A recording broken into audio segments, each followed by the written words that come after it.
Então, nessa ação penal 506, 31, 30, 17, continuidade do depoimento do senhor ex-presidente Luiz Inácio Lula da Silva. Então, passo a palavra ao Ministério Público para suas indagações. Eu já tenha respondido aqui uma questão inicial. Eu agora aproveito para cumprimentar Vossa Excelência, cumprimentar os presentes. Eu pedi só para a doutora falar um pouquinho mais alto. Pois não.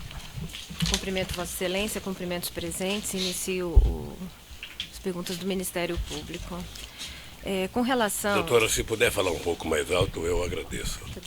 Ele não aumenta o som, doutora. Bota o microfone mais perto da boca. Falar um pouco mais alto mesmo.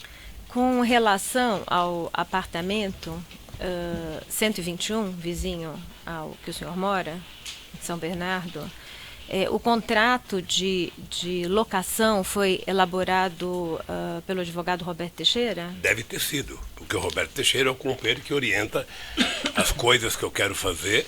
Ele é meu advogado.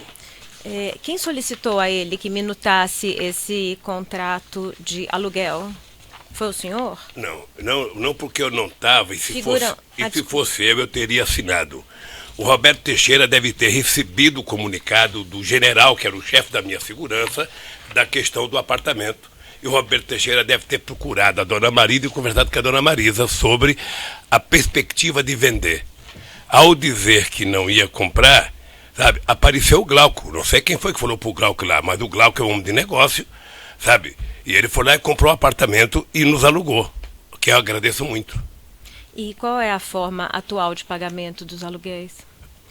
Eu agora estou pagando, depois que a Marisa morreu, eu estou pagando diretamente. Mediante depósito em Depósito. Conta? Acabei de falar, tem uma carta que ele mandou, eu acho que em fevereiro, pedindo para que fosse depositado o dinheiro no Banco do Brasil. E qual o valor atual do aluguel? 4 mil e pouco.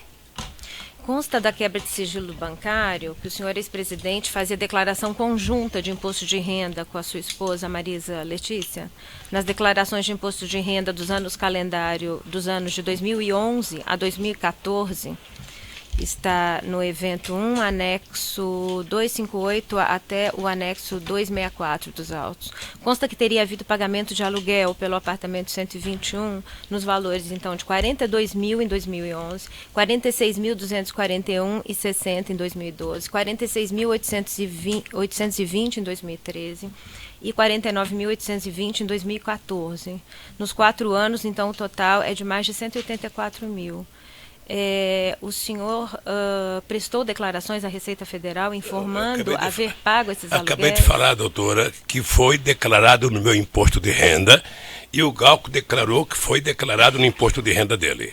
Essa declaração, não tendo sido pagos os aluguéis, essa declaração, então, não é verdadeira? Essa premissa de Vossa Excelência não foi colocada pelo depoente. Os aluguéis foram pagos? A premissa de Vossa Excelência, o depoente esclareceu há pouco que quem cuidava da questão dos aluguéis era a dona Marisa, que fez a locação do imóvel. Foi dito, foi esclarecido a Vossa Excelência já tem a resposta. Não era o senhor que apresentava o eu vou imposto apenas de renda? repetir pausadamente aqui. Pois não. Eu não tratava dos meus assuntos caseiros. Inclusive, quem fazia o acerto, juntava a papelada para a declaração de imposto de renda, era minha querida esposa. O senhor Era tinha isso. um contador para apresentar esse imposto de Tem um renda? contador. Como que é o nome do contador? João Leite? Consta dos autos, né, um bilhete do escritório de Roberto Teixeira com informações sobre um somatório de aluguéis. O senhor tem conhecimento desse documento Não. que está nos autos? Não. Ele orientava com relação a como declarar seu imposto de renda? Orientava. O senhor Roberto Teixeira? Primeiro quem fazia a minha declaração de imposto de renda até 2000 e pouco era lá em São Bernardo. Depois eu passei para fazer no escritório em São Paulo, que fazia dos meus filhos também. Eu não compreendi. Então, o escritório do senhor Roberto Teixeira o auxiliava na preparação do seu imposto? É que esse escritório de contabilidade trabalha para o escritório do Roberto Teixeira. Certo. Nas respostas escritas que o senhor ex-presidente prestou durante as investigações, está no anexo 273 do evento 1. O senhor ex-presidente disse que o pagamento do aluguel do apartamento 121 era realizado com emissão de recibos. O senhor disse isso expressamente. Era o que eu tinha conhecimento. Mas o senhor disse isso sem ter os recibos à vista? Vamos, veja, se havia declaração no imposto de renda do Glauco, que havia declaração do imposto de renda na minha contribuição, tinha que ter um recibo de pagamento para declarar. Tá? O senhor afirmou existir esses recibos quando prestou declarações escritas na fase de investigação. Deve ter o recibo, sim. O senhor informou isso sem estar com os recibos à sua vista? Deve ter o recibo não fica comigo. Mas isso pode ser pego, enviado, se é para o Moro ou para a senhora. O senhor não achou relevante juntar esses recibos? Não, porque eu sempre tive... Se Vossa Excelência quiser questionar a defesa em relação ao papel da defesa, eu estou aqui para esclarecer. Agora, me parece um pouco inapropriado o Ministério Público pretender questionar aquilo que está a cargo da defesa. A pergunta fica mantida, a pergunta é relevante, sim. Então, a defesa técnica orienta que o depoente não responda, porque as questões da defesa técnica, quem responde é a defesa técnica. Quiser refazer a pergunta ou ir para a próxima? O senhor não achou relevante juntar esses recibos nos autos? Mais uma vez, a defesa técnica orienta que não responda, porque isso já foi esclarecido. É preciso, então, que o depoente diga se não vai responder, não é isso? Isso já foi esclarecido. O senhor não vai responder? Não, então eu não vou responder, doutora, porque eu já falei 3 vezes, a senhora repete a mesma pergunta. O senhor Glaucus da Costa Marques, ouvido nestes autos, relatou aqui em juízo que Roberto Teixeira o procurou em 2015, quando ele estava inclusive hospitalizado, para dizer que o aluguel do apartamento 121 passaria a ser pago. Quem orientou o Roberto Teixeira a procurar Glaucus e dizer isso? Foi o senhor? Mas o Roberto Teixeira não procurou o Glauco, pelo que o senhor Roberto Teixeira também estava internado. Na mesma época que o senhor Glaucus estava para um tratamento de tireoide? Assim. Então, deixa eu lhe falar uma coisa, doutora. Ninguém, eu até ontem no depoimento do Glauco, até a semana passada no depoimento do Glauco, eu tenho clareza, certeza, que o aluguel estava sendo pago do dia 1º de fevereiro ao último dia 1º agora.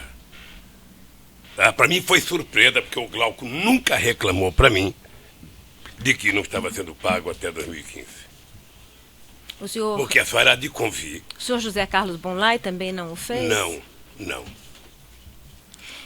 Quando os proprietários do apartamento 121 notificaram a Presidência da República em 2010 que pretendiam vender o apartamento, o senhor, ex-presidente, adotou alguma providência? O senhor falou com Roberto Teixeira sobre esse apartamento? Não, o Roberto Teixeira comunicou que o apartamento, que ele estava querendo vender o apartamento, e depois comunicou que o Glauco tinha comprado e queria alugar o apartamento. Foi feito contato com a dona Marisa.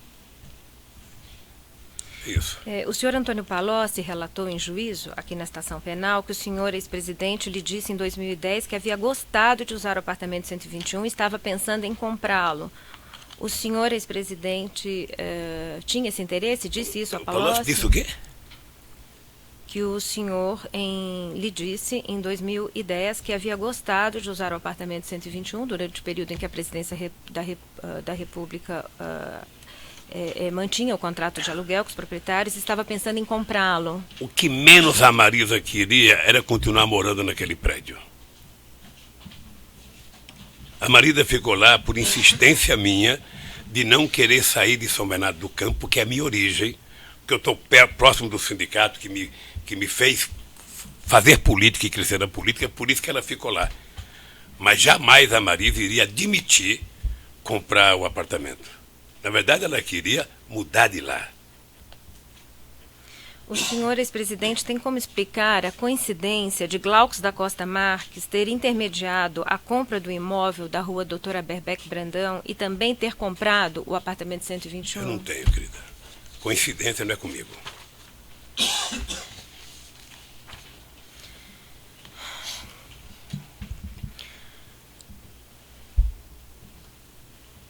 O senhor pode explicar a sua relação com Glaucus, aliás, a relação de Glaucus da Costa Marques com seu filho Luiz Cláudio? Não. Eles não têm nenhum relacionamento? Ter relação, mas eu não sei explicar. Eles têm alguma relação de amizade ou hoje comercial? Não, hoje acho que não. Já tiveram? O Glauco disse aqui no depoimento que tentou abrir o escritório e que não deu certo e que faliu. Ele disse aqui no depoimento. Mas acho que a pergunta é se o senhor ex-presidente tinha conhecimento à época. Não. Na época eu estava na presidência da República desse país, tendo preocupação com 204 milhões de pessoas. Certo. Glaucus da Costa Marques era proprietário da empresa Billmaker 600 e na sua residência, na residência do senhor ex-presidente, lá em São Bernardo, foi arrecadado um contrato de opção de compra de cotas dessa empresa Billmaker 600, datada de 16 de dezembro de 2009, em favor de seu filho Luiz Cláudio. Isso está no evento 1, anexo 280. Não sei se o senhor quer ver esse documento. Tenho a menor noção, querida. O senhor pode explicar por que seu filho Luiz Cláudio tinha esse contrato com Glaucus? Eu não tenho como explicar. Se eles tinham escritório juntos, se eles tinham montado o escritório em São Paulo, pode ter explicação. O que eu sei pela declaração do Glauco é que a empresa faliu por falta de serviço. Aliás, no meu tempo de governo, a coisa mais comum nesse país era a pessoa montar empresa. Todo mundo pegou mania de virar empresário. Sobretudo quando nós legalizamos e formalizamos o microempreendedorismo no país. Né? Acho que foi o maior período de criação de empresa. Todo mundo queria montar uma empresinha. O senhor tinha conhecimento que sócios dos seus filhos eram também sócios de Glaucus da Costa Marques, não, que utilizavam o mesmo não. endereço comercial dele? Não. A MSC era um sócio, só poderia utilizar. Agora, algumas indagações com relação ao imóvel da rua Aberbeck, Brandão, e Finalmente, inicialmente... é para isso que eu vim aqui. É objeto da acusação também a questão da aquisição do apartamento vizinho. Por isso as perguntas que foram formuladas anteriormente ao senhor. Se a suposição de vocês, ilação de vocês, sabe por quê? O que menos preocupa vocês agora é prova. Certo. Senhor ex-presidente, talvez o senhor esteja um pouco rancoroso, mas assim, é a oportunidade que o senhor tem de responder essas Mas eu não questões. estou rancoroso. Certo. Eu não estou rancoroso. Então é natural que sejam eu fico feitas preocupado, perguntas. doutor Moro, eu fico preocupado quando as pessoas inventaram uma história Sei. e tentam a cada momento transformar aquela inverdade em verdade. Certo. Mas veja, senhor Sabe? ex-presidente, é a oportunidade que o senhor tem de responder as questões. Eu tenho muita experiência. Certo. Perfeito. Sabe? Eu tenho muita experiência. Então, quando você senta numa mesa, qualquer que seja a mesa, com mais gente para fazer negociação, ou você senta com a disposição de trabalhar seriamente, fazer a apuração corretamente, ou você senta com a disposição de que não vai dar certo, ou senta com a disposição de que vai dar certo. No caso do Ministério Público, eu já disse mais de uma vez para o senhor. Sim, Eles contaram uma grande mentira com o PowerPoint. Perfeito. Não o Ministério Público, mas o Ministério Público da Lava Jato. E eu quero ver como é que eles vão sair dessa. Não, eu já entendi esse seu ponto, senhor ex-presidente, mas eu peço que o senhor responda Eu vou as responder questões, as certo? perguntas Se o com senhor não toda quiser responder, o senhor não educação responda. possível. Pois não, eu então prossigo. O senhor ex-presidente pode explicar como surgiu a ideia de criar o Instituto Lula? Quando foi isso? Não, eu tinha o Instituto Cidadania, criado em 1992. Mas em que momento do seu mandato Foi de presidencial? lá que eu saí. Foi de lá que eu saí candidato a presidente da República. Foi de lá que eu perdi 2 eleições. Tá? Quando eu deixei a presidência da República, nós fomos discutir se ia criar uma fundação ou ia criar um instituto. Optou-se pela criação do instituto. Eu optei voltar ao Instituto Cidadania para que, estando lá, a gente pudesse discutir o que fazer. Como construir o tal de Memorial da Democracia, sabe? E ficamos pensando nisso e fomos procurar terreno, fomos procurar os móveis que eu já falei, sabe? E aí o Paulo Camoto pediu para visitar esse terreno. Mas a ideia de criar o Instituto, sabe, ela aconteceu depois que eu deixei a presidência da República, porque se eu quisesse pensar antes, eu teria feito como outros presidentes, ter feito dinheiro enquanto estava na presidência. O senhor disse que conversou sobre o Instituto apenas com o senhor, sobre a questão da compra desse prédio, com Paulo Camoto, Desse né? prédio. Desse prédio. E com relação ao senhor Emílio Odebrecht, o senhor conversou a respeito do prédio, da ideia Nunca. e da ideia do Instituto? Nunca. Eu vou repetir alto e bom som. Eu não discutia instituto enquanto eu fui presidente da República, nem com a minha mulher, nem com meus filhos, nem com meus ministros. Eu não queria discutir o meu futuro enquanto eu estivesse preocupado com o povo brasileiro dirigindo esse país. Pois não. Consta dos autos, juntado no evento 928, anexo 8, uma pauta de reunião do senhor Emílio Odebrecht, o senhor ex-presidente, da qual consta, realizada no dia 30/12/2010, da qual consta, dentre diversos outros temas elencados, o primeiro deles era a passagem do histórico da parceria, isso no penúltimo dia do seu mandato. Disponibilizar apoio junto ao Congresso era um dos outros itens da pauta. E, ao final, referido nessa pauta, com ele, ou seja, falar com ele, Estádio Corinthians, Obra Sítio, 15/1, Primeira Palestra Angola e Instituto. Pela ordem, excelência, pela ordem. Primeiro, isso... examinar o documento? Não, na verdade, primeiro que esse documento é apócrifo. Segundo, que esse documento é objeto de um incidente de falsidade que não foi solucionado. Então, tendo em vista que existe um incidente de falsidade não solucionado pelo juízo. Então, me parece que esse documento... Essa pauta de reunião? Este documento foi juntado no dia 30 deste mês pelo senhor Marcelo Odebrecht. Não, foi juntado pelo Ministério Público. Sim, que o senhor Marcelo Odebrecht forneceu ao Ministério Público... apresentado por Emílio Odebrecht no bojo do seu acordo de colaboração. Eu só gostaria de ter a palavra... A questão aqui, não é momento de discutir a autenticidade desse documento. É uma pergunta se conhece, não conhece, e se isso não aconteceu. É aí que ele vai responder. A questão de definir se o documento é falso, se é verdadeiro, se é unilateral, é outro momento, doutor. Não é o seu que cliente que vai responder. Existe um incidente de falsidade, primeiro. Isso é Segundo, doutor. eu observo que isso, na verdade, não é uma agenda, é um documento apócrifo. Perfeito. Mas, assim, o Ministério Público está indagando ao acusado sobre ele. Simplesmente ele vai responder sim ou não, branco ou preto. Não pode pedir a pergunta em relação a isso. Não estou impedindo a pergunta, é que a pergunta afirma que seria um documento. Que seria uma agenda. Então, o que eu estou observando, em primeiro lugar, é que isto é um papel apócrifo. Segundo lugar, a defesa técnica arguiu um incidente de falsidade em relação a este documento e em relação a outros, que não foi sequer processado pelo juiz até o momento. Não, está sendo processado, doutor. Não, vai ser decidido no momento próprio. Não, é que Vossa Excelência não processou na forma da lei. É diferente, agora é o momento do interrogatório. Certo. Então, nós estamos ouvindo o seu cliente e as perguntas são feitas, só que a defesa tem a oportunidade de responder. A defesa não só tem o direito, como tem o dever de fazer as suas colocações, e eu tenho esse direito, apenas que Vossa Excelência leve em consideração esses aspectos. Senhor ex-presidente, no dia 30/12/2010, no penúltimo dia do seu mandato, o senhor teve reunião com Emílio Odebrecht e com a presidente Dilma? Primeiro, fazer uma resposta dessa coisa. Primeiro, essa agenda é mentirosa, ela não existiu. Se alguém escreveu isso, esqueceu, sabe, de colocar um pingo de verdade aí. Eu conversei com o Emílio Odebrecht no dia 30 de dezembro, era o penúltimo dia.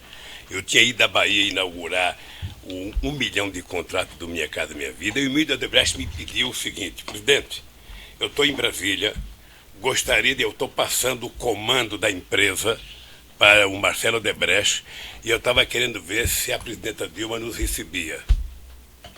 Eu falei, que a Dilma é possível receber? Recebeu. Eu acho que não durou 10 minutos essa conversa. Não durou 10 minutos essa conversa. Até porque a Dilma estava em fase de preparação, de escolha de ministério, em fase de preparação da tomada de posse, que era dia 1º de janeiro, e, portanto, a Dilma não tinha tempo de fazer agenda, sabe, só se o Papa pedisse. Esse Papa, né, pedisse, ele possivelmente faria.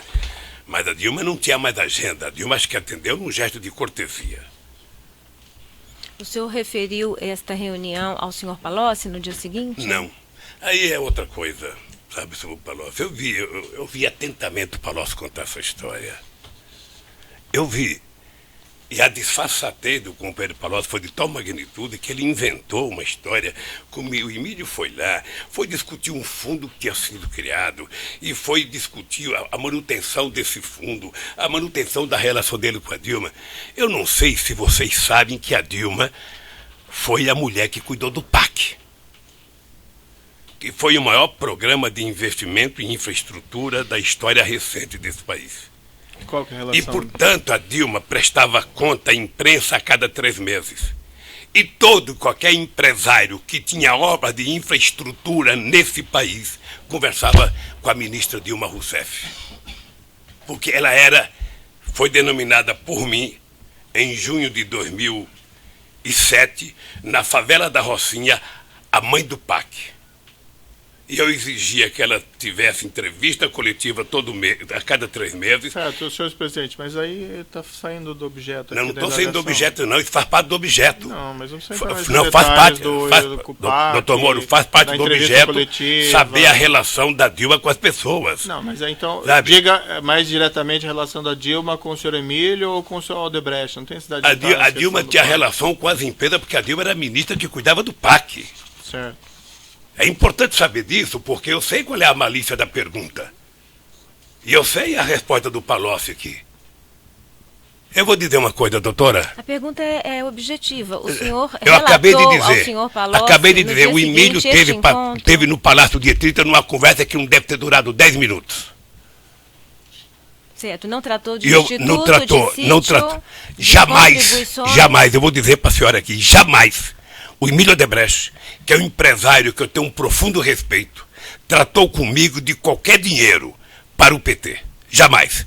Eu não era tesoureiro do PT, eu não era da direção nacional do PT, o PT tinha tesoureiro e a campanha tinha tesoureiro.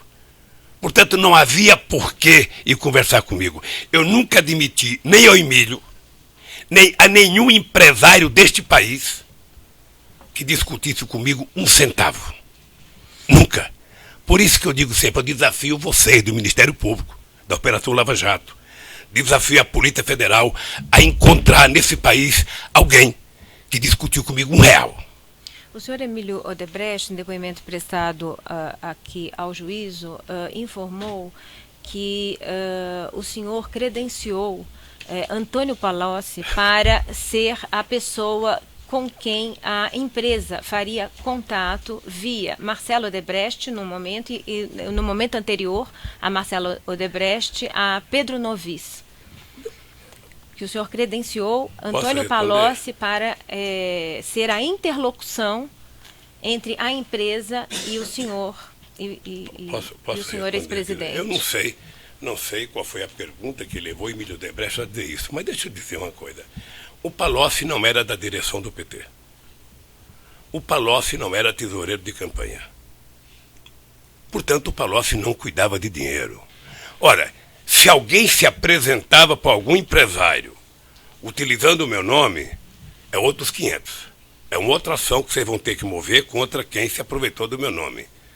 Mas nunca foi dada autorização ao Palocci, a quem quer que seja, para negociar recurso com qualquer empresário nesse país. Se alguém quisesse conversar com finanças, fosse procurar o tesoureiro da campanha, o tesoureiro que tem endereço fixo, que prestou conta da campanha, que entregou na Justiça Eleitoral, ou se quiser conversar com doação ao PT, sabe, procurar o tesoureiro do PT. O senhor realizava reuniões frequentes com o senhor Emílio Odebrecht? Muitas reuniões com o Emílio e com todos os empresários. Eu vou repetir. Qual era a frequência anual das reuniões com o senhor Emílio Odebrecht? Eu criei o Conselho de Desenvolvimento Econômico e Social. Um conselho que participava os mais importantes empresários brasileiros, participava índios, participava pastores, Marcelo Odebrecht participava padres, participava o movimento negro, participava sindicalista. Eram por volta de 100 pessoas das mais importantes do país. Eu quero crer que o Marcelo Odebrecht participava. Eu quero crer. E o senhor José Carlos Bonlai também? Acho que participava. Por designação do senhor? O senhor não, eu não nomeava as pessoas. As pessoas eram indicadas pelos ministros, sabe? Normalmente discutindo com o ministro da área que cuidava disso, que era o ministro da organização política, E esse ministro trazia para mim a lista de nomes, se eu referendava, se eu tinha veto, e eu validava os nomes, e essas pessoas passavam a participar do Fórum Social Mundial, que prestaram um grande e relevante serviço à República Federativa do Brasil. Essas questões não são relevantes, o Conselho. Como houve a menção, há nos autos a comprovação dessa designação, inclusive de Marcelo Odebrecht, por isso fiz a pergunta. Voltando à questão do imóvel da rua Aberbeck, o excelentíssimo magistrado indagou o senhor sobre um e-mail trocado entre Marcelo Branislav, assessor de Palocci. Marcelo dizia que ia atualizar Antônio Palocci sobre o novo prédio. Marcelo e Antônio Palocci relataram em juízo que esse novo prédio era o da rua Aberbeck. O juízo perguntou ao senhor a propósito dessa troca de mensagens e o senhor disse que não deu ordens para ninguém tratar do Instituto antes de sair da presidência, né? Mas por que Antônio Palocci, nessa mensagem eletrônica, estava em contato com Roberto Teixeira? O senhor sabe dizer? A senhora poderia ter perguntado para o Palocci. A mensagem de chefe referente ao prédio institucional, RT adiou para esta quinta-feira. A senhora poderia ter perguntado para o Palocci, que veio aqui, ou pode perguntar para o Roberto, que vai prestar depoimento tal dia. Eu não sou obrigado a saber dos e-mails do Palocci para o Emílio Odebrecht, para o Marcelo Odebrecht, para quem quer que seja. Eu não sou obrigado a saber. Mas o senhor sabia que Roberto Teixeira estava lidando com este imóvel da rua Aberbeck? A senhora está dizendo, eu disse aqui para o doutor Moro que o Roberto Teixeira deve ter sido contratado para legalizar para o senhor Glauco o terreno, que estava totalmente legal, segundo a declaração do seu Glauco. É isso. É que foram arrecadados na sua residência em São Bernardo e-mails trocados em fevereiro e março de 2010 entre Roberto Teixeira, a empresa de Roberto Teixeira de nome Mito Participações, de familiares de Roberto Teixeira, e a corretora de imóveis Edna, falando sobre esse imóvel da rua Aberbeck. Estava na sua residência em São Bernardo, essa troca de e-mails. A senhora sabe. É o documento constante do anexo 267 não, o anexo 223 e 272 do evento 1. Doutora, deixa eu lhe falar uma coisa, doutora. Se o senhor desconhecia a existência, a participação de Roberto Teixeira com relação a esse imóvel, só deixa eu terminar a pergunta, como doutor. esses e-mails, como o senhor explica que esses e-mails tenham sido arrecadados na sua residência? Veja, eu não uso e-mail, porque não uso computador, por segurança. Tá? Tinha um presidente da República que dizia assim: se você quiser fazer as coisas e não quiser ser bisbilhotado por ninguém, não fale por telefone, não converse em restaurante. Caminhe com a pessoa e vá falando na estrada. Então, veja, eu não tenho e-mail, Marisa não tem e-mail. Ora, se um e-mail estava lá em casa, pode ter sido alguém que levou para dizer o seguinte: olha, é uma cópia do documento. Eu não sei quem levou. Eu não sei quem levou. A senhora tem que esperar a resposta. A senhora interrompe a resposta. Eu não quero polemizar. Eu não quero polemizar. A senhora está fazendo a pergunta, a senhora tem que aguardar a resposta. Doutora, ele está desenvolvendo um raciocínio. Então a senhora pode aguardar o termo da resposta. Eu não quero parecer delicado com a senhora. Só vou interromper um minutinho aqui. Então, responda. Eu não quero parecer indelicado com a senhora, mas se eu tenho muita suspeita de cópia. Tenho muita suspeita de cópia. Se a senhora tivesse me dito que estava no meu e-mail, no meu computador, eu dava um valor. Mas uma cópia de um documento na minha casa, quem é que achou isso? A Polícia Federal? É que eles estavam cuidadosamente guardados. A Polícia Federal, como é que a senhora sabe que estava cuidadosamente guardado? Pasta. Sabe?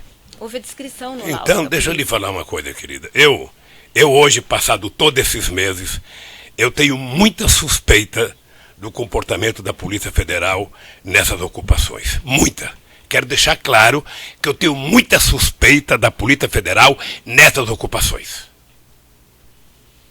Tá? Só para a senhora saber. Por isso eu não posso dar crédito à cópia de um e-mail. E o senhor também disse que desconhecia o envolvimento de José Carlos Bonlai na compra desse imóvel e o contrato, a minuta de contrato de opção de compra estava também na sua residência. também arrecadado na sua residência? Mas isso já respondeu daí, doutora. Já perguntei. Pois não. Ainda em 2010, foram veiculadas notícias de que o Instituto Lula já estava sendo projetado. É uma matéria jornalística que está juntada na inicial da denúncia, de 8/11/2010, portanto, durante o mandato do senhor. A matéria diz o seguinte, eu vou interromper pelo tamanho do áudio, já retomamos.